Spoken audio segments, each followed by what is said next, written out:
Hey everybody, this is Josh, This is Dean. and we're coming to you again from the great state of Texas, and we're talking about our search to find an agent.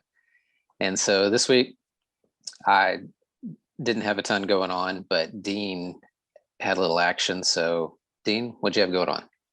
I sent out another snail mail query letter. Once again, I think this person wanted, like a 10-page, the first 10 pages, and I think they wanted a synopsis too. So I sent one of my synopsises that I've prepared, which I'm glad now that I spent the time on those, those short synopses of the story, because I think they have a lot of utility. Sent that out, plus, my usual self-addressed stamped envelope. If I actually get a reply from any of these snail mail things by snail mail, I'm going to be very excited.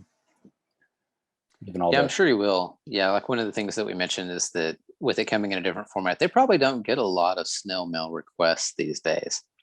Or I'm sorry, not requests, but queries. And so, yeah, I think you're probably more likely to get some type of a response. And like you said, probably something a little bit more personal too. yeah, I'm hopeful. Yeah, that'll be interesting. I look forward to when you get one back. It will definitely make it on one of our future episodes or videos if it does, if I get a response. Yeah. Now, you'd mentioned last week that you were finding these agents through more targeted internet searches. Is there any particular resource that you were going back to, or how were you narrowing this down? I was just using Google and typing in something like agent snail mail, and then Okay. looking at the agent's website. And if they accept science fiction submissions, since this is science fiction, I was calling it good enough, and getting their information and mailing it out to them. Okay. And then So I have an just Excel really, file. I have an Excel file that I keep of the different agents I've sent to. So I've got a record of who all I've sent to. yeah. Okay. Yeah, I was just curious. I mentioned that I used manuscript wish list, and then I've definitely done kind of the broad Google search like that as well. And you can a lot of times find people that way that might not pop up on manuscript wish list or in the writer's guide books that you've used. Yeah, we'll see how long before the well starts running dry. But for now, it seems to be working, and it's not costing me anything. Yeah. Yeah, it's kind of interesting. You hear a lot about people submitting query letters and stuff, and it almost kind of sounds like it's an endless well. But then once you get out there and you start researching and you start looking for agents that you think would be a good fit for you, it really is a fairly finite universe. Yeah, that's what I'm finding as well. Once you narrow it down by genre, plus the agent is probably going to be interested in what you're writing. You're getting a fairly narrow subset. Yeah. Yeah. And you can go through agents a lot faster than you can churn out novels too. And once you've queried an agent with a novel, then that's kind of the end of the road with that one. It's either yes or no, and you really can't go back to them. So at least not with that particular manuscript.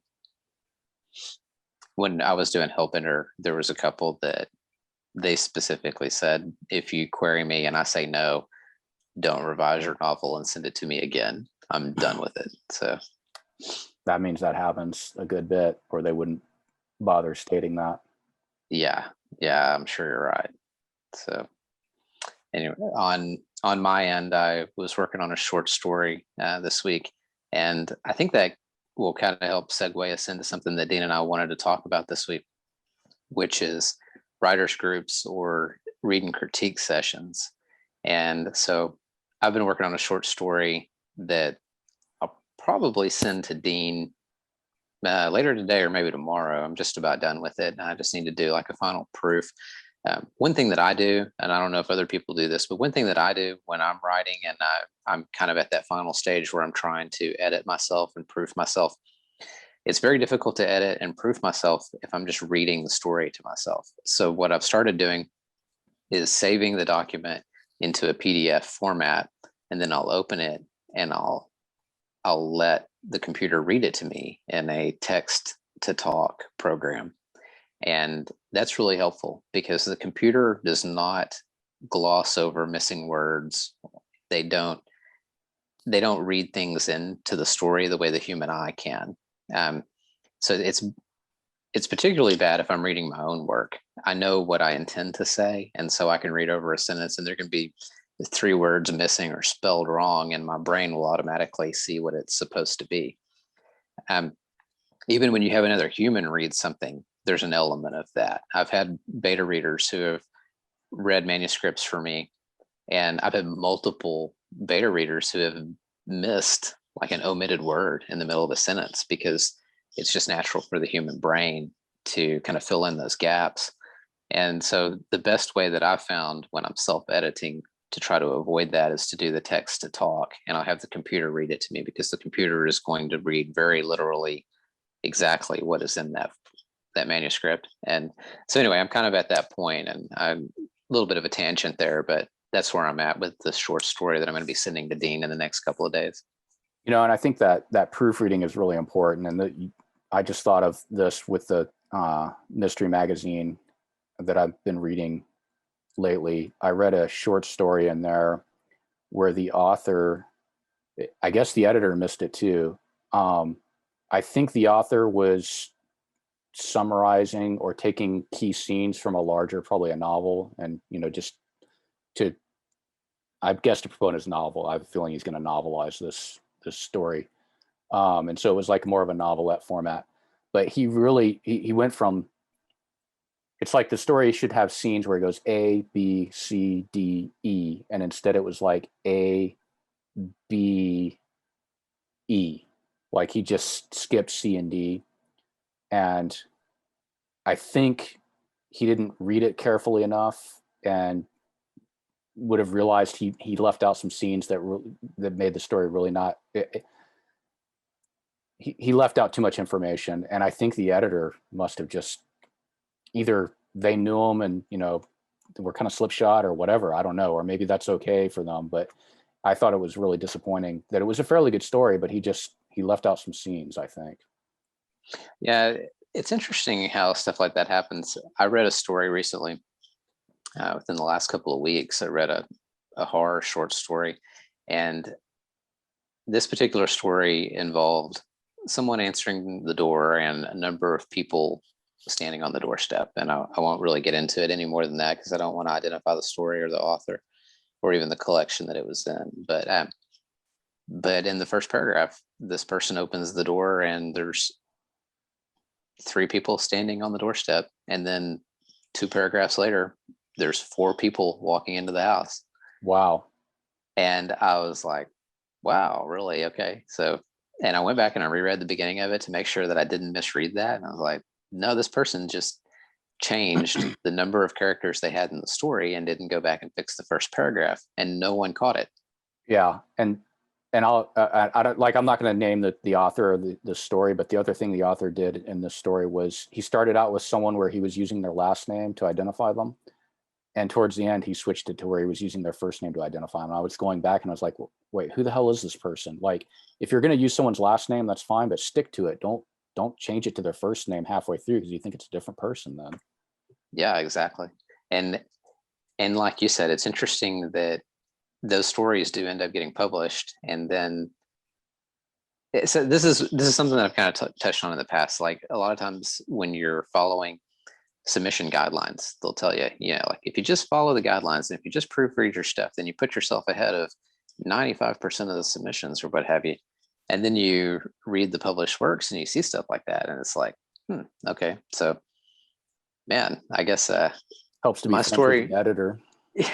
Well, I try not to be cynical. I just try to think I got to get better at my writing, because apparently my writing, even though my story may not have had those type of errors, it was apparently substandard to this story, such that even with the errors, that story was better than mine. So I don't know, but it can be frustrating.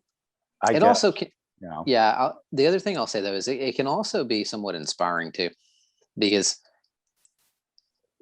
I read this, that another author wrote it, and I agree with it. One of the most inspiring or hope inspiring or liberating things that you can come across as an author is to read a published work and to know without a doubt that your writing is better than that.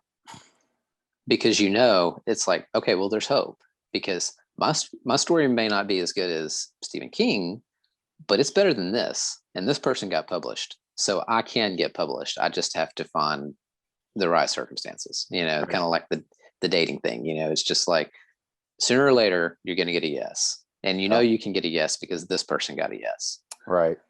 So one of the things that we wanted to talk about that I was getting into there was that Dean and I exchange work and we do read and critique. Dean, do you want to tell people a little bit more about that?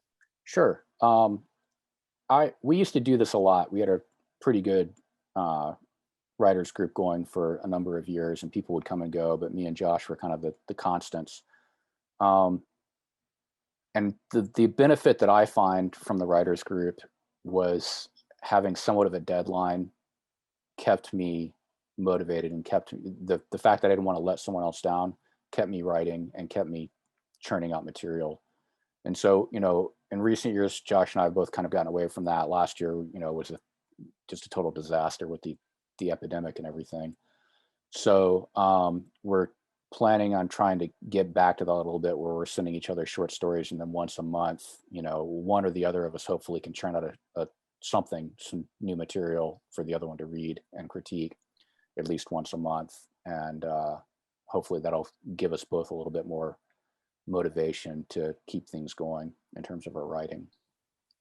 Yeah, I've always found it to be pretty good on a number of levels. I think, like Dean said, it is good motivation, helps you stay accountable, not just to yourself, but to someone else to keep the ball rolling. The other thing is, and I've been criticized for this attitude a little bit in the past, but I still stand by it.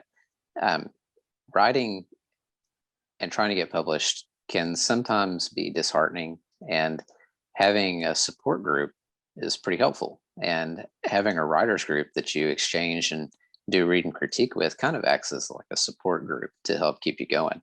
Um, I don't know. I've always found it particularly helpful in that sense to just have someone to talk to and sometimes commiserate with, but somebody else that's going through what you're going through. And that's kind of like anything that you do in life. It's, there's sometimes it's a little bit hard to communicate with people if they don't understand where you're coming from, or if you don't have shared experiences and stuff. And I find that to be true in the writing circle as well.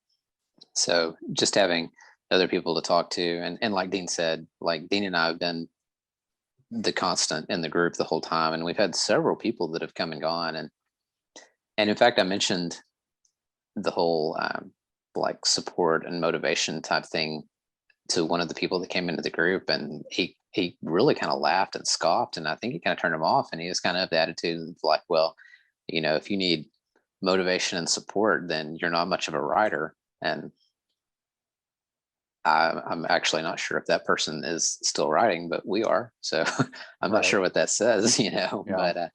but anyway, I think you got to find what works for you. And over the years, the reading the critique, it not only has helped make our writing better, but it's also helped like keep us going too, I think.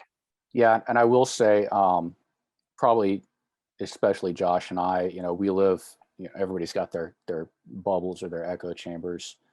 And having some people come in that were from fairly different perspectives from us on political views and things like that was kind of helpful at times, just to see how other people might take some of the things that we wrote. Because we had one or two people in our group that I think maybe got a little offended at some of the stuff that I wrote and some of the stuff that Josh wrote as well.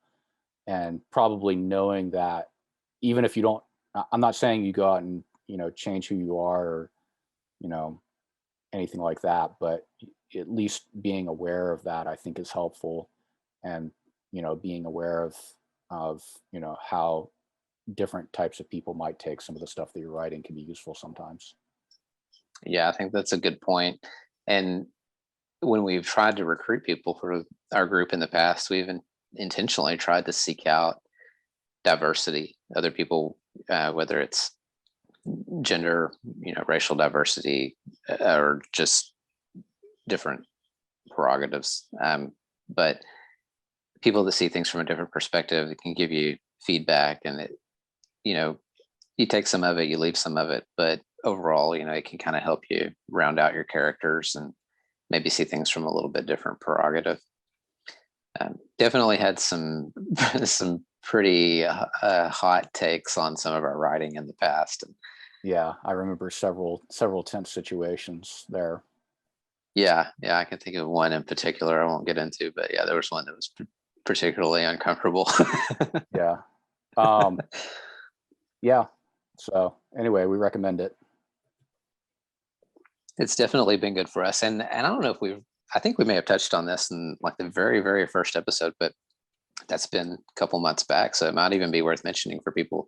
Like Dean and I are both attorneys, and we met practicing law, but in the course of practicing law, there was a water cooler discussion. I overheard Dean talking to someone else, and Dean mentioned that he wrote, and I kind of injected myself into the conversation because I like to write, and so at some point from that, there was this idea that well, hey, maybe we should all like swap stories and stuff and give each other some feedback and everything. And the other person that was originally involved in the conversation with Dean wasn't interested in doing that. She declined, but then that's how Dean and I got started. Dean and I were like, well, she didn't want to do it, but you and I can still exchange stories. And so that's how we got started. And at first that was just via email. And then I think we did that with 2 or 3 stories. And then eventually it kind of evolved into us meeting on a regular basis, face to face. And then we started trying to recruit other people in. And then, like we said, like people have come and gone. And then the last year with COVID was basically a disaster. So, Yeah. but it's been a fun journey. And I think it's really helped me quite a bit to grow as a writer and to stay focused on writing as well. Yeah. And I'll go back to what you said earlier about where someone in the group kind of poo-pooed, needing a writer's group. But I will say it's nice, at least for me. I won't say for all human beings, but for me at least, to know that like at least one person has read something I wrote, and whether they liked it or not, at least I know someone has read it, and that there's a certain amount of fulfillment from that. So yeah, I would agree with that. That's a really good point too. And I've also tried other like reading critique or writing groups over the years too, like because we've had so many people come and go from ours, and a lot of times it does seem to rotate back around to where it's just me and Dean again. Because I'll say this, like there's a lot of people who like the idea of writing, and a lot fewer people who actually like the work that goes into writing. yeah, how often do you hear someone say, "Oh, I could write a novel"? Yeah. Oh, yeah. I've had this idea for a novel that I started, and you're like, oh, yeah. Well, when did you start that? 10 years ago. How many chapters do you have written? One. Yeah, there's actually go Google it on YouTube or something. There's a funny scene from the Family Guy where like Brian the dog is being made fun of because he's been working on a novel for like the past 10 years and hasn't gotten anywhere with it. Yeah. Yeah. It's kind of a cliche thing, but it's very true. We have a lot of people come and go through the group that I think they wanted to see what it was all about and talk about the idea of writing their book, but then they would never churn out anything for us to read and critique every month. And so eventually, they kind of went their own way. But we have joined other groups, and I've joined other groups, and I found that to be true. Like in every group, you've got some people that really produce a lot of writing, and you got some people that just kind of hang around and like to talk about writing and stuff. But I don't know. I mean, I've kind of faded in and out of those groups too, because you tend to stick with people that you kind of click with and everything. And some of the groups that I went to, the people were just, they found what works for them, but it didn't quite work for me. And so I didn't stick with those groups. But the way that Dean and I have been able to work together and kind of help each other over the years, I think has been pretty good for me. So I guess we can maybe just talk a little bit about what we've been reading, because what we've been reading reflects on what we've been writing. So what have you been up to? All right. Well, I have been listening to, and when I say reading, it's usually listening to things on audiobooks these days, but this is a dramatization of a Raymond Chandler novel called Playback. I've read several Raymond Chandler novels with his Philip Marlowe character, which is the character in this one, and he's this hard-boiled detective from the 1930s or 1940s Los Angeles area. I mean, it would have been contemporary when he wrote it, but obviously it's like historical fiction now. And he's following a beautiful woman around who is being blackmailed, and he's got to try and save her, and she's not necessarily as pure as the wind-driven snow, which a lot of the females and those types of hard-boiled novels are. And he has to blow a couple of bad guys away, and that's pretty satisfying. So I recommend, if you haven't read any. I like Raymond Chandler better than Mickey Spillane, for instance, who writes his Mike Hammer novels. I always thought Mike Hammer was a little bit of a bully, but I really like Philip Marlowe as a character, and he's got that sarcasm, that kind of cynical sarcasm that can be amusing to hear. So the book that you're reading there, you said it's called Playback? Yeah, and it's abridged, but it's multiple people dramatizing it. So it was done by the BBC, because Raymond Chandler was actually British. Okay. And so it's almost like a radio broadcast or something. Yeah, it's like a radio type thing that they did. I don't know when it came out, probably in the mid 2000s, 2011. And one thing you got to say about the British with their socialism is the BBC, I think, has entire channels dedicated to like doing plays and audio novels and things like that, which you just don't see in the US. Here it's just, one crappy pop song after another on the radio. Yeah, that's kind of funny. I remember as a kid, I grew up out the country, and I do remember on AM radio, there was a channel that used to replay old like radio versions of Gunsmoke. Wow. Yeah, they would do like audio episodes of Gunsmoke. And I was real little, but I remember my dad listening to that. Like we'd go to sleep at night with that on the radio. That's pretty cool. Yeah. Yeah, I haven't heard that in a long time though, and I actually kind of forgot about it until you started talking about that Raymond Chandler book. Yeah, that old time radio, and I go occasionally and get like old time radio shows just to on CD or whatever to listen to them, because it can be interesting. And some of them they actually still include the commercials, and the commercials are almost as good as the shows themselves. Yeah, I bet. Yeah, it's interesting. There's some shows that I've watched, like The Marvelous Mrs. Maisel, and of course they're contemporary shows, but they're talking about stuff, they're set like well in the past, and it shows them going in and recording like radio episodes of dramatizations like that, and with their sound effects, like beating on a pen or simulating thunder and things like that. And yeah, people it's actually kind of have to use interesting. their imagination. That what a concept. Yeah, I know. Back in the day, man, give us a rock and put us in the backyard, and we'd be entertained for days. Right.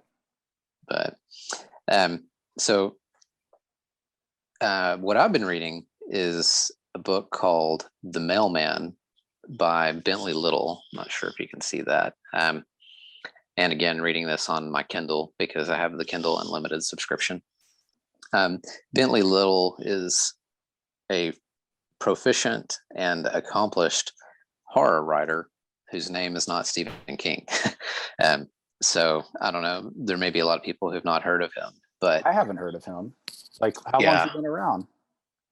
Oh, 35 years maybe. Wow. The book that I'm reading now, I believe, was written like in 91. Huh. Or at least the early 90s. But he's kind of quiet. Like you really don't hear much about him, even within the horror circles. He like doesn't really put himself out there other than publishing books. But he's pretty low key guy. He doesn't throw out his political views on Facebook like Stephen King does. If he has, I haven't seen him, but yeah, I think he keeps it pretty low key. Yeah, I've been trying to read some other authors in the horror genre besides just Stephen King, because in horror you've got Stephen King is clearly at the top, and then below that you've got like this group of other very accomplished, proficient authors. And one in particular is Joe R. Lansdale. He's from East Texas, and so He's kind of the Stephen King of Texas anyway. And so he's a guy that I really look to a lot, just because he's from the area that I'm from and he's very successful. But Bentley Little is also in that group. He's definitely up there. And Dean mentioned Clive Barker, another big name. Of course, has had a lot of crossover into movie success with Hellraiser and what have you. But Bentley Little, this story of the mailman is pretty interesting. It's about a mailman in a small town that commits suicide and kind of leaves the community devastated because everybody knew him.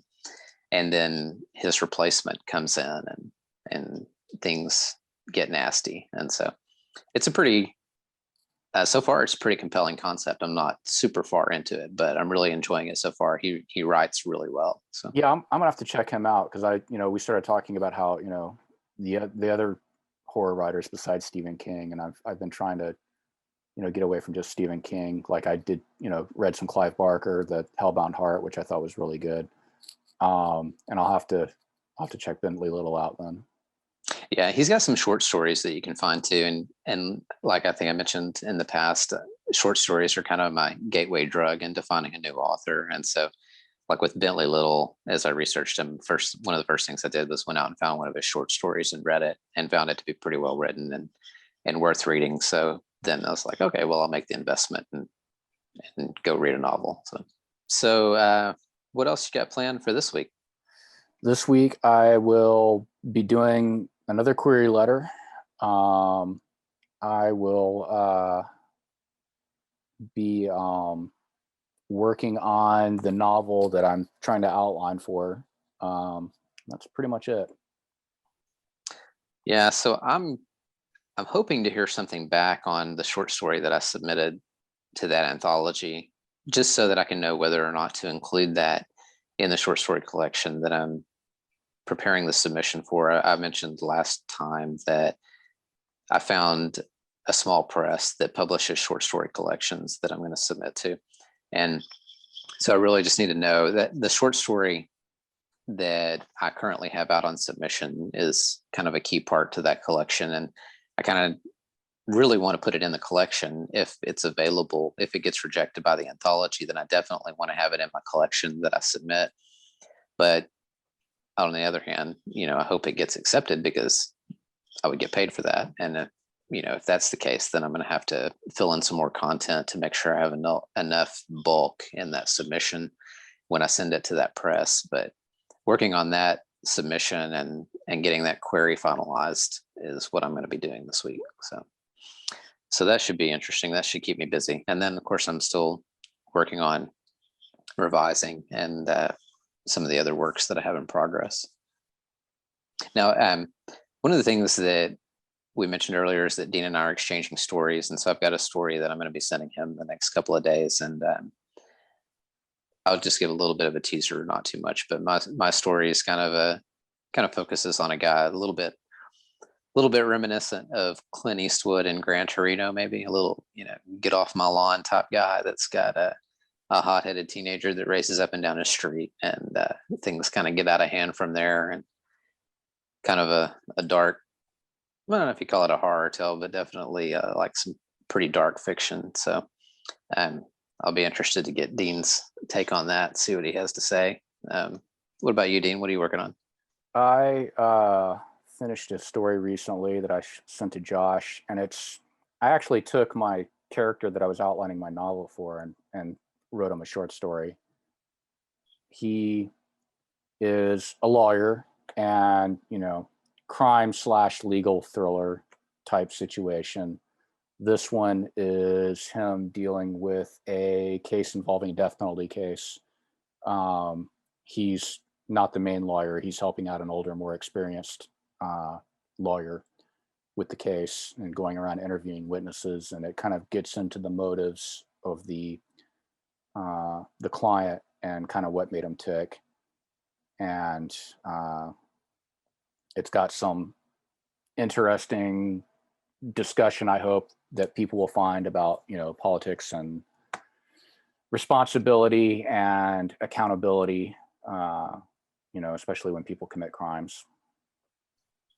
Yeah, well, Not sure that I can say much because I've already read the story and I don't want to give anything away. But yeah, definitely some issues that are very pertinent to today's culture in there as well. I hope so, and I hope it does not get me on a blacklist somewhere. We'll see. I'm probably already on the blacklist, so it doesn't matter. Yeah. All right. Well, I think that's about all I got. Do you have anything else? I think that's it. All right. Well, if you guys have any comments, leave them down below.